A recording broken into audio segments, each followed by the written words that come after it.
உங்களுடைய முயற்சி அனைத்திலும் லாபத்தை, வெற்றியை தரக்கூடிய அமைப்பை தரக்கூடிய நாட்களாக உங்களுக்கு பணப்புழக்கம் ஜாஸ்தி இருக்கும்.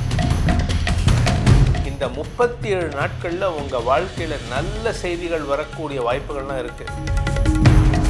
நற்பலன்கள் நிறைய நடக்க போகிறது. அது என்னென்ன நற்பலன்கள், எப்படிப்பட்ட வெற்றிகள் கிடைக்கும்? ஓம் ஸ்ரீ குருப்யோ நமஹ. ஹரிஹி ஓம். ஜெய் புவனேஸ்வரி. அனைத்து டிவோட்டி நேஷன் நேயர்களுக்கும் உங்கள் வேத ஜோதிடர் பிரகாஷ் நரசிம்மனின் அன்பான வணக்கங்கள். செவ்வாய் பெயர்ச்சி பலன்கள். இந்த செவ்வாய் பெயர்ச்சி பலன்கள் அனைத்தும் பொது பலன்கள் மட்டுமே. திருக்கணித பஞ்சாங்க முறைப்படி கணிக்கப்படுகின்ற இந்த பலன்கள் உங்களுக்கு சாதகமாகவோ பாதகமாகவோ நடந்திட உங்களுடைய ஜனனகால ஜாதகம் மற்றும் தசாபக்திகள் துணை நிற்க வேண்டும்.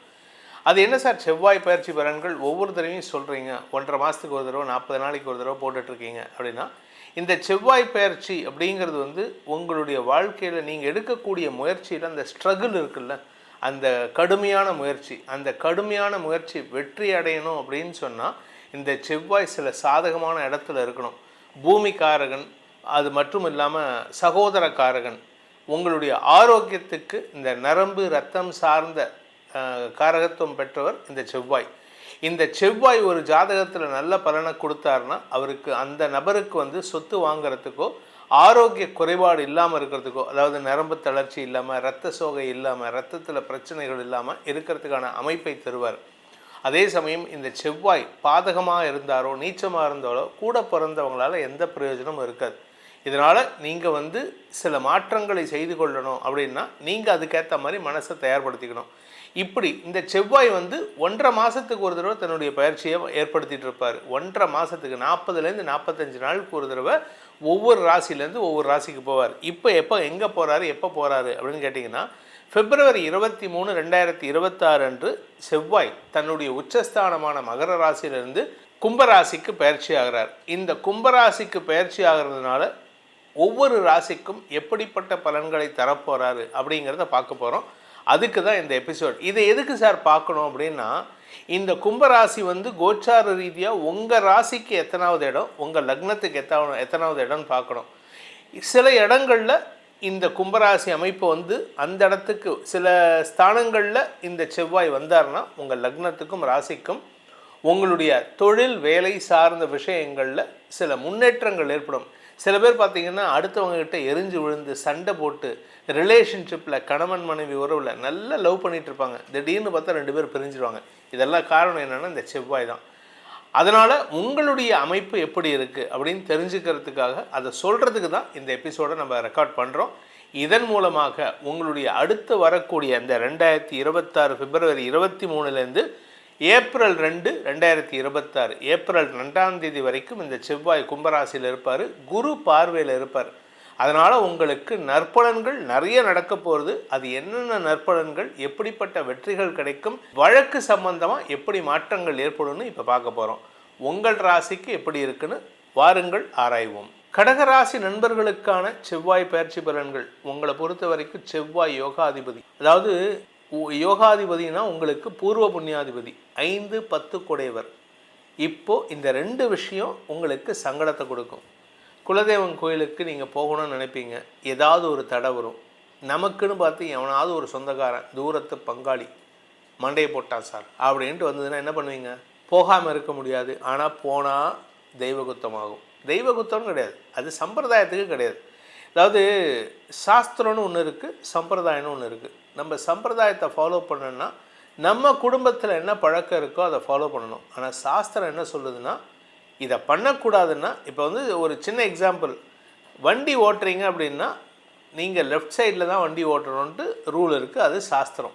ஆனால் சில நாட்டுக்கு போகிறீங்கன்னா அந்த நாட்டில் அந்த சாஸ்திரம், அந்த ரூல் கொஞ்சம் மாடிஃபை பண்ணிக்கலாம், ரைட் சைடில் வண்டி ஓட்டலான்னு.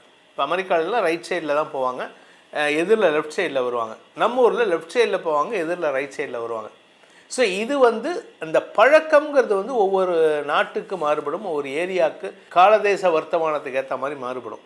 ஆனால் நீங்கள் எல்லாத்தையுமே ஃபாலோ பண்ணணும். இந்த சம்பிரதாயத்தில் சில மாடிஃபிகேஷன்ஸ் பண்ணிக்கலாம். இப்போ உங்களை பொறுத்த வரைக்கும் குடும்பமே தேவையில்லாமல் உங்களை சங்கடப்படுத்துவாங்க. நீங்கள் ஒரு வித்தியாசமான ஒரு கருத்தை சொல்லுவீங்க, இது வேண்டாம் இந்த மாதிரி பண்ணலாம் அப்படின்ட்டு. இந்த சம்பிரதாயத்துக்கு விரோதமாக சொல்லும்போது குடும்பத்தில் இருக்கிறவங்க உங்களை தப்பாக பேசுவாங்க. அதனால் குடும்பத்தில் இருக்கக்கூடிய இளைய சகோதர சகோதரிகள், கணவன் மனைவி உறவில் இருக்கிறவங்க, ரிலேஷன்ஷிப்பில் இருக்கிறவங்க, லிவ் இன் ரிலேஷன்ஷிப்பில் இருக்கிறவங்க, தந்தை ஸ்தானத்தில் இருக்கக்கூடிய நபர்கள், இப்படி எல்லாருமே தேவையில்லாத மனஸ்தாபத்தை ஏற்படுத்தி உங்களுக்கு நிம்மதி இல்லாத சூழ்நிலை ஏற்படுத்துவார்கள். ஆனால் ஒரு விஷயம், நல்ல விஷயம், உங்களுக்கு பணப்புழக்கம் ஜாஸ்தியாக இருக்கும். ஏன்னா 5 கிரக சேர்க்கை 8ஆம் இடத்துலேருந்து 2ஆம் இடத்தை பார்க்குறாங்க. தன குடும்ப வாக்குஸ்தானத்தை பார்க்கறதுனால வருமானத்திற்கு குறைவு இருக்காது. ஆனால் நீங்கள் பேசுகிற பேச்சு அடுத்தவங்களை எதிரியாக மாற்றுறதுக்கான வாய்ப்பு இருக்குது. அதிர்ஷ்டம் வருமா அப்படின்னு கேட்டால் உங்களுடைய முன்னோர்களின் ஆசீர்வாதத்தை பெறுவதற்கான வாய்ப்பு இருக்குது. ஆனால் அதிர்ஷ்டம் வருமா அப்படின்னு கேட்டால் அது தாமதமாக வரக்கூடிய வாய்ப்பு இருக்குது. ஸோ உங்களுக்கு அதிர்ஷ்டத்தை நம்பி நீங்கள் வேலையில் இறங்காதீங்க. உங்களுடைய திறமையை நம்ப வேண்டிய நேரம். நான் எனக்கு திறமை கிடையாது சார், ஆனால் லக்கில் ஏதாவது பண்ணிடுவேன். நிறைய பேர் இப்போ அதுவும் இந்த சுக்கிர பயிற்சியும் செவ்வாய் பயிற்சியும் நம்ம போட்டுட்டு வர்றதுனால நிறைய பேர் ஃபோன் பண்ணி என்ன கேட்குறாங்கன்னா, எனக்கு அதிர்ஷ்ட நம்பர் சொல்லுங்கள் சார், எனக்கு லாட்ரியில் அதிர்ஷ்டம் விழுமா அப்படின்ட்டு.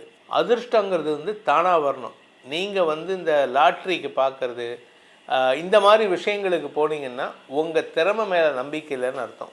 திறமையின் மீது நம்பிக்கை வைத்தால் இந்த செவ்வாய் பயிற்சி கெடுபலன்களை ஏற்படுத்தாது. அதனால் நீங்கள் கொஞ்சம் பொறுமையாக இருக்கணும். அதே சமயம் கடுமையான உழைப்பை தரக்கூடிய நேரம் இது. உடன்பிறப்புகள் விஷயத்தில் மூத்த சகோதரர்களுடன் கருத்து மோதல் ஏற்படுகின்ற தடுமாற்றமான சூழ்நிலை. உங்களுக்கும் உங்கள் அண்ணனுக்கோ உங்களுக்கும் உங்கள் அக்காவுக்கோ தேவையில்லாமல் சண்டை. என்ன, அவங்க வீட்டுக்கு போயிருப்பீங்க, அவங்க உங்களை கூப்பிட்ருக்கு வாடா அப்படின்னு கூப்பிட்ருக்க மாட்டாங்க, வா தம்பின்னு கூப்பிட்ருக்க மாட்டாங்க. உடனே கோவம் வந்துடும். அது எப்படி நீ என்னை கூப்பிடல, நீ எனக்கு அக்காவா, நான் உனக்கு தம்பியே இல்லை, நான் இனிமேல் உனக்கு ஜென்மாந்திர பகை. ஏடா வாடான்னு கூப்பிட்றதுல என்னையா இருக்குது, வாடான்னு கூப்பிடணும், அது அவங்களுக்கு மரியாதை.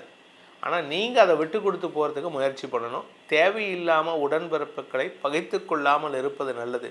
ஏன்னா உடன்பிறப்புகளை பகைச்சிக்கிட்டிங்கன்னா உங்களுக்கு வருமானத்தில் லாப குறைவு ஏற்படுறதுக்கான வாய்ப்புகள் இருக்குது. கடகராசியில் பிறந்தவங்க செய்ய வேண்டிய பரிகாரம், உங்களுடைய குலதெய்வ வழிபாடு செய்யணும்.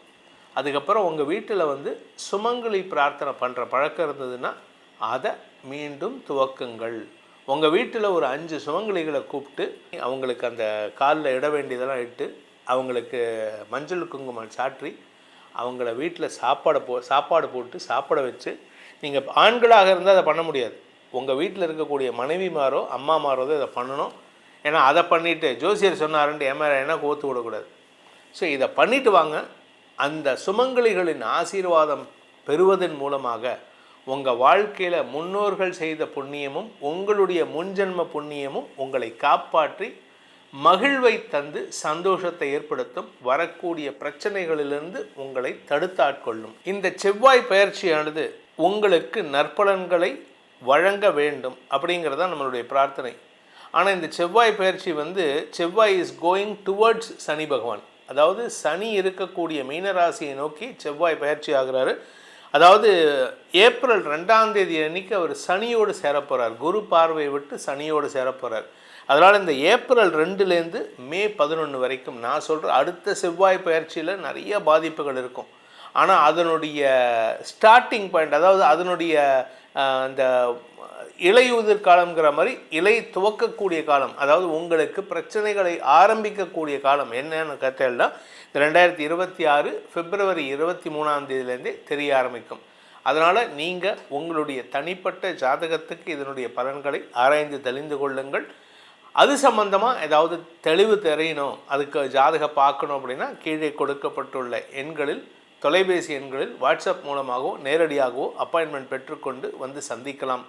இதன் மூலமாக உங்களுடைய பிரச்சனைகளை தீர்ப்பதற்கான வழிமுறைன்னு சொன்னேன்னா இந்த பிப்ரவரி 23லேருந்து மே 11ஆம் தேதி வரைக்கும் அடுத்த செவ்வாய் பயிற்சி வர வரைக்கும் அனைத்து ராசி நண்பர்களும் ஒரே ஒரு மந்திரத்தை பரிகாரமாக சொல்லணும். என்ன அப்படின்னு கேட்டேன்னா மிருத்யுஞ்சய மந்திரம்னு சொல்லக்கூடிய சிவபகவானுக்கு உண்டானது, சிவபெருமானுக்கு உண்டானது.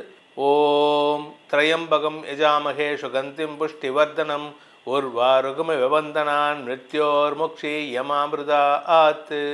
அப்படிப்பட்ட சுகத்தை தரக்கூடிய, ஆரோக்கியத்தை தரக்கூடிய, பிரச்சனைகளிலிருந்து வெளிவரக்கூடிய மந்திரம் இது. இதை சொல்கிறதுனால உங்கள் அனைவருக்கும் நற்பலன்கள் ஏற்பட வேண்டும் எனும் அடியேனின் பிரார்த்தனையை சமர்ப்பித்து உங்களிடமிருந்து விடைபெறுவது உங்கள் வேத ஜோதிடர் பிரகாஷ் நரசிம்மனின் அன்பான வணக்கங்களுடன். நன்றி, வணக்கம்.